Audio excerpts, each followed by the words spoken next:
Khwaja Naqshband was born in the village of Khazri Hinduwan, near Bukhara in modern Uzbekistan in Central Asia. When he was a child, he was blessed by Baba Samasi, an eminent spiritual figure who foretold that the young boy would one day become a shining star of Islamic spirituality. After completing his early education in traditional Islamic sciences and Sufism under the tutelage of Baba Samasi, he traveled to Bukhara to pursue higher education. During his stay in Bukhara, he married and eventually returned home after completing his formal studies. He then went to Nasaf, where Sayyid Amir Kulal, who was a spiritual successor of Baba Samasi. Born in a local village, Sayyid Kulal earned his living as a potter, but had become a prominent exponent of Islamic spirituality.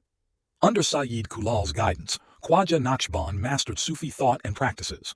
Quaja Naqshband studied for another few years before he went to Samarkand, where he entered the service of the reigning Sultan Khalil. He served him for 12 years, until the Sultan was ousted from power in 1347. Known for his good character and personal piety, the Quaja soon became a prominent religious figure, and the locals rated him highly for his spiritual qualities and knowledge of Islam.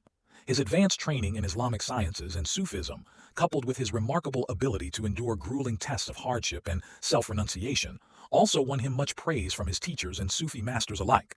Although Naqshband led a life of sacrifice and single-minded devotion to the ideals and practices of Islam, he knew more than anyone else that one cannot attain success in any sphere of human endeavor without a measure of divine grace and favor. According to Naqshband, one cannot choose to be a Sufi. It is a spiritual gift granted rather than gained, but one should never despair of the mercy and grace of divine providence. Like all other great Sufis of the past, he fully understood and accepted this fact.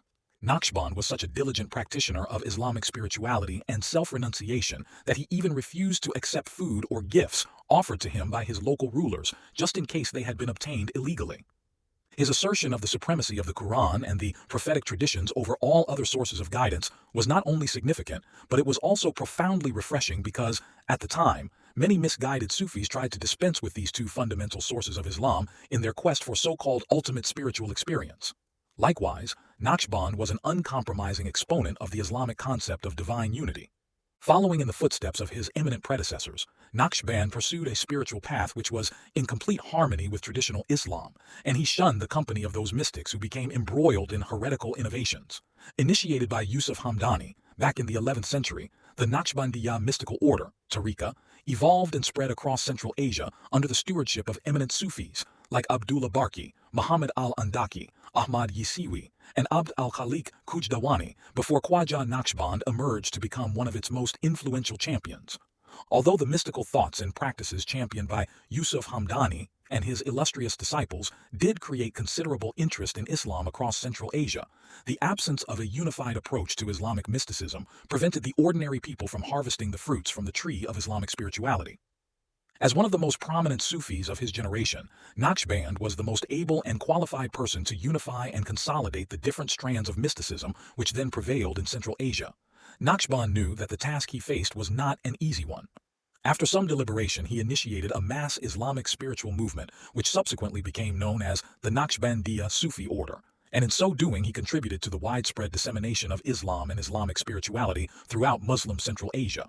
As a devout Muslim, he was horrified to see how Islamic principles and practices were becoming increasingly sidelined in his homeland, if not across all Central Asia, and this prompted him to instigate a mass campaign to revive authentic Islamic teachings and practices, and in so doing, he hoped to arrest the forces of materialism and hedonism in that part of the world. The movement launched by Naqshband became so popular that over time, it became one of the most influential of all Sufi traditions, along with the Qadiriyya tariqa founded by Abd al-Qadir al-Jilani. Inspired by Khwaja Naqshband, the adherents of his Sufi tradition spread across Central Asia, and also took its message as far as the Indian subcontinent where Sheikh Ahmad Sirhindi, the renowned Muslim sage and reformer of India, became one of its foremost exponents and disseminators. Other famous followers of the Naqshbandiyya tariqa included Emperor Jahangir, Shah Waliullah, and Sheikh Muhammad Nazim Adil al-Haqqani. Today, Naqshbandiyya tariqa has gained thousands of followers in both Europe and America, the Arab world, North Africa, and Daghestan. Indeed, when Islam was being brutally suppressed across Central Asia by the Stalinist rulers of the Soviet Empire, it was the followers of this tariqa who kept the torch of Islam burning across that region. It would not be an exaggeration to say that the Islamic spiritualist movement initiated by Naqshband has few parallels in the history of Islam. He breathed his last at the age of 72 and was buried in his native village, where a mausoleum was later erected in his memory.